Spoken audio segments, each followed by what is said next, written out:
Olá, pessoal! Hoje eu vou tentar fazer uma coisa bem difícil, mas vamos lá. Fazer um resumão do Antigo Testamento. É claro que eu não vou conseguir contar todas as histórias e todos os detalhes, mas um geral para você ter uma ideia de como que foram os fatos, como que eles foram acontecendo ao longo da história da Bíblia, no Antigo Testamento, e depois vou fazer do Novo Testamento. Então vem comigo, senta em volta da nossa fogueira e vamos conversar sobre isso.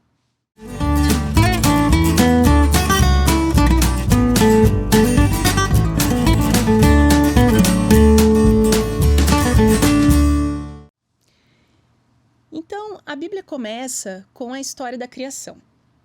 Deus pega um planeta que já existia, mas não tinha nada nele, ele era sem forma e vazio, como diz o próprio relato bíblico, e ele cria uma série de coisas na superfície da Terra, inclusive o homem, toda a vida que existe na Terra, e finaliza com a criação do homem e da mulher. Ele descansa depois de toda essa obra e inicia-se o relato da história da humanidade ali na Bíblia. Então, Adão e Eva, que foram o primeiro casal que foram criados, são colocados em um jardim. Esse jardim, ele era perfeito, não existia mal, não existia pecado, não existia dor, eles tinham uma vida perfeita. Porém, existia um elemento nesse jardim que fazia com que eles tivessem liberdade de escolha. Porque imagina só, Deus criou o ser humano e o ser humano servia a ele, o adorava. Mas será que esse ser humano era como se fosse um robô que não tinha uma escolha? Ele era obrigado a adorar a Deus? Não, existia um elemento naquele jardim que determinava essa escolha, em que o homem poderia não seguir a Deus se ele quisesse. Deus recomendou que o homem não fizesse isso de jeito nenhum, porque senão consequências terríveis iriam acontecer. Uma tal de morte que Adão e Eva não conheciam, eles não entendiam o que era aquilo, porque eles nunca tinham visto acontecer. Nenhuma árvore sequer tinha morrido diante dos olhos deles, quanto mais um ser humano. Então Deus diz: eu vou colocar essa árvore aqui do conhecimento do bem e do mal, mas não coma desse fruto, porque no dia que você comer, você vai morrer. Mas, infelizmente, o casal ali é convencido pelo inimigo de Deus e ele peca. Ele decide que ele vai ir contra o direcionamento de Deus. Só que, devido a isso, ele é obrigado a sair do jardim e assim é introduzido o mal no mundo. Então é assim como a Bíblia relata, que houve a criação de maneira perfeita por Deus, mas que o homem decide não seguir exatamente os caminhos de Deus. E por isso o pecado é introduzido no mundo e eles são expulsos do Éden. Então Adão e Eva continuam ali a sua vida, têm filhos. Esses filhos têm outros filhos e assim nós temos 9 gerações, até que a humanidade estava tão corrompida, mas tão corrompida, que Deus chega a se arrepender do que ele tinha criado. Os seres humanos estavam fazendo coisas tão terríveis com eles próprios ou com outras pessoas, que Deus decide que vai começar tudo de novo. Ele vai destruir aquela humanidade. Mas quem quisesse poderia ser salvo. Quem cresce em Deus, quem quisesse servir a Ele, seguir as leis dele, poderia ser salvo. Como é que ele ia fazer isso? Ele ia trazer um dilúvio para a terra, ou seja, muitas águas iriam inundar ali a criação que ele tinha feito.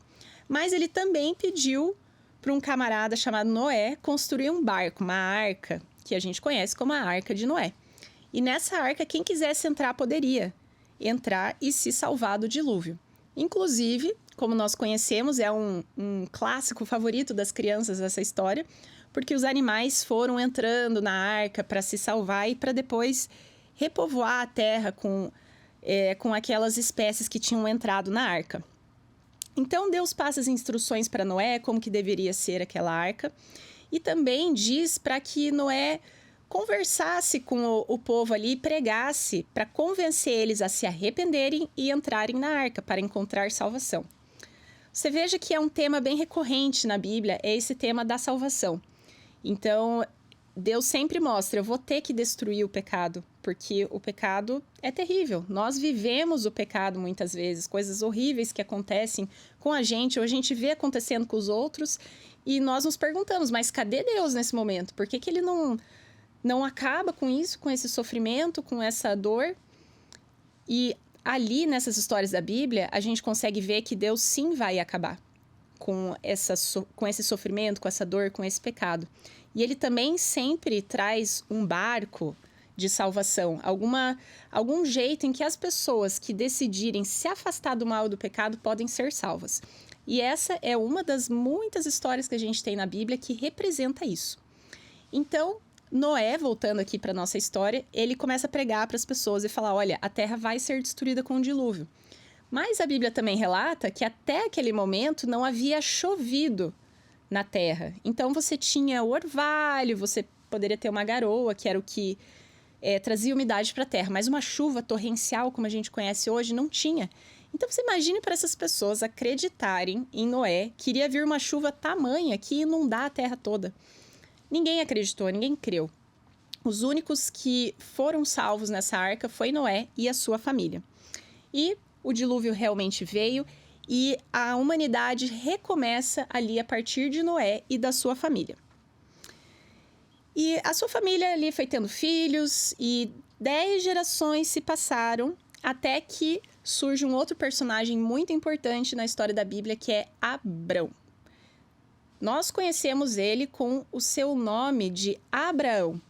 Por quê? Porque Deus, muitas vezes na Bíblia, quando ele tem um encontro com uma pessoa, ele muda o nome daquela pessoa. Então, o nome de Abrão não tinha esse A, mas depois que ele teve o encontro com Deus, Deus falou, agora o seu nome é Abraão. E esse encontro que ele teve com Deus, como é que foi?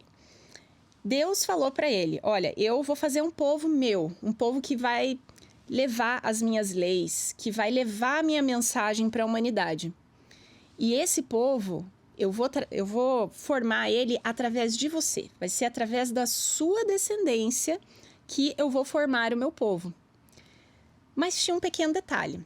Abraão não tinha filhos e ele e a sua esposa já estavam um pouquinho mais velhos. Então, eles, temendo que não fosse acontecer, não fosse dar tempo, eles combinam entre si, contra as recomendações de Deus, que Abraão ia tentar ter um filho com uma serva de Sara, que era sua esposa. E eles realmente têm esse filho. E aqui, um parênteses na história, é interessante ver que a Bíblia não tenta mascarar os erros dos seus principais personagens. Então, se você pega um documento histórico que relata a história de algum personagem, e foi aquele próprio personagem que encomendou a escrita daquele documento, o documento vai enaltecer o personagem e diminuir os seus erros. Mas não é como a Bíblia faz. A Bíblia mostra escancaradamente tudo o que aconteceu e as consequências daquele erro que aquele personagem teve. E esses são os principais personagens na história da Bíblia. Então, você veja, Abraão é o pai do povo judeu, do povo hebreu. E ele mesmo cometeu um erro grave. Ele traiu a sua esposa, apesar que foi com consentimento dela mesmo, mas traiu a sua esposa para ter um filho ali fora do casamento. E a Bíblia não esconde isso. Ela mostra o que ele faz de errado e mostra as suas consequências. E esse fato de não esconder até traz confiança nos relatos bíblicos que eles realmente aconteceram dessa maneira. E que não foi um documento inventado para tentar enaltecer ou enobrecer alguém. Então, Abraão tem esse filho Ismael com a serva da sua esposa. Mas depois, o filho da promessa, que seria o filho com a sua esposa, também nasce, que é o filho Isaque. Ismael, ele acabou sendo rejeitado por Sara e também a sua mãe. E eles acabaram tendo que sair dali. Mas Deus conversou com aquela serva e disse, olha, eu vou cuidar de você. Eu vou proteger você e o seu filho. E também o seu filho terá uma grande descendência. Que era algo de extrema importância para as pessoas daquela época. Que ela tivesse uma descendência, que ela fosse ter filhos. E Deus promete que Ismael também teria filhos. E hoje nós entendemos que o povo árabe descende de Ismael. E Isaque, que era o filho ali de Abraão com Sara, também teve uma grande descendência, como Deus havia prometido. E hoje, nós entendemos que o povo hebreu, ou os judeus, tem como o seu pai ali Isaac. Isaac, então, tem um filho que se chama Jacó. Jacó também teve um encontro com Deus, e desses encontros que Deus altera o nome. Ele falou que a partir dali ele se chamaria Israel e não mais Jacó. E aí você já pode ligar ali um sinalzinho, né? Israel é o nome do país que a gente tem hoje, o nome do povo da Bíblia, o povo escolhido. E é exatamente por causa do nome dessa pessoa aqui, porque foram os seus descendentes, os seus filhos, que formariam as 12 tribos de Israel, que depois viriam a ser conhecidas somente como Israel. Um dos filhos de Jacó, que se chamava José, ele era um filho meio favorito do seu pai. E os seus irmãos tinham muita inveja dele, tinham uma certa raiva dele. Exatamente por isso, porque o pai tinha uma preferência por ele. E chegou um momento que José teve um sonho. Esse sonho demonstrava que todos os seus irmãos, inclusive os seus pais, iam se curvar perante ele. Quando ele conta esse sonho, os irmãos ficam doidos da vida, têm vontade de matar ele, mas decidem que eles não iriam matar, iriam preservar a vida dele, mas que eles iriam se livrar de seu irmão. Eles venderam o seu irmão como escravo e contaram para o seu pai que ele havia sido morto por um animal, deram uma desculpa para o seu pai e José foi vendido como escravo. Ele acabou indo servir como escravo dentro do Egito.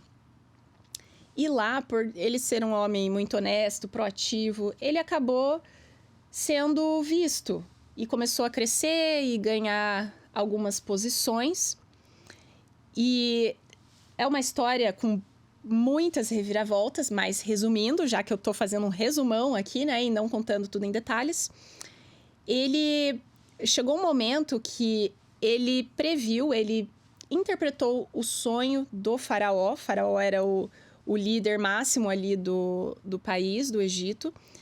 Ele interpretou que haveria alguns anos de grande fartura na terra, mas depois anos de muita fome naquela terra. Então, eles tinham que se preparar, eles tinham que guardar alimento enquanto estava tendo fartura, porque depois, quando tivesse a fome, eles iam precisar disso. E o faraó se agrada daquela mensagem e coloca ele para fazer esse trabalho de armazenar o alimento e depois cuidar do alimento quando tivesse a fome. E é exatamente isso que acontece na história. Vem anos de muita fartura seguidos de anos com muita fome. E não só o povo egípcio sofre com aquela fome, mas toda a região. E quem que morava na região ali? Os irmãos de José, aqueles que tinham vendido ele como escravo. E esses mesmos irmãos têm que se humilhar, se prostrar perante José, que eles não reconheciam que era o seu irmão, para pedir o alimento, exatamente da maneira como ele tinha sonhado lá quando ele era criança, se cumpre aquele sonho dele. Então, ele se revela, ele diz que ele é José, o irmão deles, e eles se reconciliam, e José chama os seus irmãos para morar no Egito. Então, veja, talvez você conheça um pouquinho da história, eu já mencionei em outros vídeos, que o povo hebreu era escravo dentro do Egito. Mas como que isso aconteceu? Eles foram conquistados? Não, eles não foram conquistados. Eles, inicialmente, foram convidados a morar lá, porque não era um povo, era somente a família de José. Então, essa família de José, os seus irmãos, com as suas esposas e filhos, foram todos morar lá no Egito. E eles eram bem quistos, bem vistos, porque eles eram a família de José, aquele cara que salvou não só o Egito, como toda a região de uma grande fome que estava acontecendo. Mas a Bíblia conta que muitos anos se passaram, a ponto que ninguém lembrava mais dessa história. Ninguém lembrava que José tinha salvado eles da fome, que os hebreus, aquele povo que tinha se originado da família de José, era responsável até pela subsistência ali daquele povo ter continuado. Ninguém mais lembrava disso, que infelizmente é o que acontece com a gente. Às vezes passa 1, 2 gerações e ninguém mais lembra da história. Quem que ajudou a gente a estar onde a gente está. E foi exatamente isso que aconteceu ali com o povo no Egito. Eles não lembravam mais da história de José e da sua família. E o faraó que estava naquele momento, que a Bíblia não diz quantos anos se passaram, mas diz que já era um outro faraó. Já era um faraó que também não sabia da história de José, não lembrava mais. E essa família de José foi crescendo, crescendo, crescendo, até que se tornou um povo. E um povo que não se misturava com os egípcios. Eles eram um povo porque eles tinham costumes diferentes, eles tinham práticas diferentes, eles adoravam um Deus diferente. Então, eles casavam entre si e realmente fortaleceram essa identidade como povo hebreu. E como eles estavam crescendo e se fortalecendo muito, o faraó da época começou a temer esse povo. O que ele pensava? Ele olhava para um povo que estava crescendo, que estava prosperando dentro do próprio país dele. E pensava, esse povo vai dominar a gente. Eles vão tomar o meu próprio país. Então, deixa eu tomar algumas medidas para frear um pouco o crescimento deles. Então, ele começa a colocar impostos mais altos, inicialmente, que o povo tivesse que trabalhar cada vez mais para pagar esses impostos.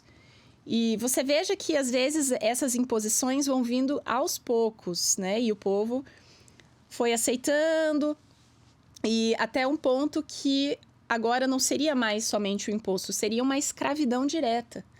E o povo hebreu foi dessa maneira que ele se tornou escravo do Egito. Foi aos poucos e por um temor do faraó de que eles iriam se tornar mais poderosos do que os próprios egípcios. Então, vamos fazer alguma coisa aqui para diminuir esse povo. Mas mesmo com a escravidão, mesmo com as dificuldades, eles continuavam a prosperar no sentido numérico. Eles ainda tinham muitos filhos, eles estavam crescendo ainda e se tornando uma força dentro do Egito. Aí o faraó toma uma medida drástica. Ele manda o pessoal dele, né? Ele dá um decreto que deveriam ser mortos todos os bebês dos hebreus.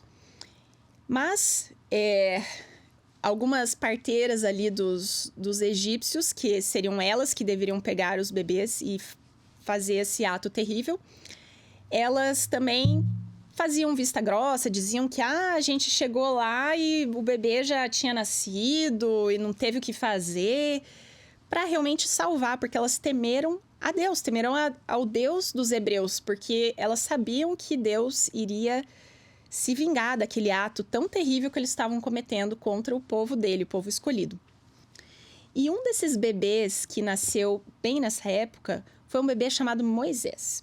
A sua mãe, temendo que ele fosse ser morto, como os outros bebês, como estava acontecendo muito, tem uma ideia não convencional, que é fazer um cestinho, colocar o bebê dentro do cestinho e colocar o cestinho no rio. E ele falou para a irmã mais velha de Moisés, para sua filha mais velha, falou, ó, vai seguindo o cestinho, vai seguindo e vê onde é que acaba para você proteger o Moisés também. E ela fez isso, foi junto com o cestinho ali pelo rio, até que o cestinho foi encontrado. E foi encontrado por uma princesa do Egito. Ela viu aquele bebê, se compadeceu dele, e aí a irmã apareceu ali e falou, você quer que eu veja alguém para cuidar desse bebê para você? Eu quero. E aí ela levou Moisés para quem? Para a própria mãe dele. Então Moisés, inicialmente, os primeiros anos, é criado pela sua própria mãe e depois ele é criado dentro dos palácios egípcios. Então ele tinha essa dualidade dentro dele.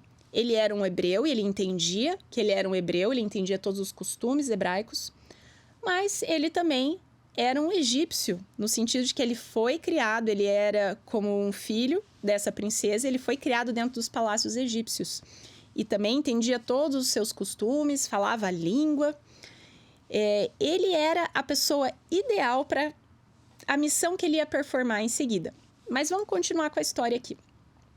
Como ele tinha essa dualidade, ele se compadecia também do povo hebreu que estava sofrendo na escravidão. E um dia ele foi tentar defender um hebreu que estava sofrendo ali nas mãos de um egípcio e acabou matando esse egípcio. Quando ele viu o que ele tinha feito, ele fugiu, foi para o deserto. E não voltou por muitos anos. Ele fez a sua família ali, fez a sua vida por muitos anos E essa parte da vida dele também foi muito importante para a missão que ele ia fazer. Então, você veja um parênteses aqui na história, que às vezes a gente tem detalhes na nossa vida que nos levam para a missão que a gente tem que cumprir, para a missão que Deus pensou para a gente. Nada que acontece na nossa vida é em vão. Tudo que acontece vai somando e nós somos a pessoa perfeita, vamos dizer, para a missão que Deus preparou para a gente. E não foi diferente com Moisés. O fato dele ser um hebreu, mas ele também ter sido criado dentro de um palácio egípcio e depois ter passado esses anos retirados no deserto, mais em contato com Deus. Todas essas experiências foram as necessárias para ele fazer a missão que ele tinha que fazer, que era libertar o seu povo, o povo hebreu, dos egípcios. Então Deus chama ele volta lá para o Egito para conversar com o faraó. Fala, faraó, eu vim em nome de Deus para pedir que você liberte o povo. Mas o faraó não liberou, é claro, né, de cara. Ele fez alguns sinais, alguns milagres e o faraó não se impressionou. Então começaram o que a gente conhece como as 10 pragas do Egito. Foram 10 males que Deus trouxe ali para o povo na tentativa de fazer com que o faraó libertasse. Como quem dissesse, se você não libertar o meu povo, você também vai sofrer as consequências. Mas se você libertar, eu vou parar aqui com as pragas. Mas ele não liberta, então vinha a próxima praga e vinha a próxima praga. E essas pragas, elas também tinham um outro significado. Elas eram relacionadas com os deuses egípcios. Então, a gente sabe que os egípcios adoravam muitos deuses. Eles eram politeístas, eles não tinham um deus único. E vários desses deuses eram relacionados com a natureza, animais, o sol. E Deus, ele em cada praga, ele mostra o seu domínio sobre aquele elemento da natureza. Então, por exemplo, um dos deuses que eram adorados dentro do Egito eram as rãs. E uma das pragas foi exatamente uma infestação de rãs dentro do país. Então, era como se Deus dissesse, esse é o seu Deus, uma rã, mas eu mando nessa rã. Então, o Deus hebreu, ele era superior a qualquer Deus que existisse ali dentro do Egito. Então, na 10ª praga, a última praga, que foi a morte dos primogênitos, o faraó e também os egípcios pedem para que os hebreus vão embora, porque eles entendem que o próximo passo seria que todos eles iriam padecer se eles não libertassem aquele povo, porque Deus realmente estava do lado deles. Então, eles libertam e assim inicia-se o Êxodo. Talvez você já tenha visto que existe um livro chamado Êxodo na Bíblia. Por quê? Porque o Êxodo conta exatamente essa história da saída do povo lá do Egito até a Terra Prometida. E, na verdade, esse caminho foi uma volta e não uma ida à Terra Prometida. Foi uma volta à Terra Prometida. Por quê? Porque Abraão, lembra que eu falei do Abraão aqui, que foi o pai de todo esse povo, né? Ele, quando falou com Deus ali, ele estava exatamente na terra de Canaã, que era a terra que Deus prometeu para ele. Ele falou, eu vou fazer de você uma grande descendência e vai ser nessa região aqui. Daí depois tem toda essa história que eu contei. E quando o povo é liberto do Egito, Deus leva esse povo para a terra que ele tinha prometido inicialmente, que é em Canaã. Não sem muitas reviravoltas, também muitos detalhes na história que, como eu falei, eu não tenho tempo de contar cada detalhe aqui, mas é importante que você saiba isso, que esse caminho demorou 40 anos e só 2 pessoas da geração que saiu do Egito entraram na Terra Prometida. Essas pessoas eram Caleb e Josué. Josué foi uma pessoa muito importante também na história do povo de Israel. Ele foi o sucessor de Moisés. Mas essa história eu vou contar na parte 2 desse vídeo, porque senão ele vai ficar muito grande. Então, obrigado pela sua presença aqui, por me ouvir nesse resumo. Espero que você tenha gostado e até a próxima. Tchau, tchau!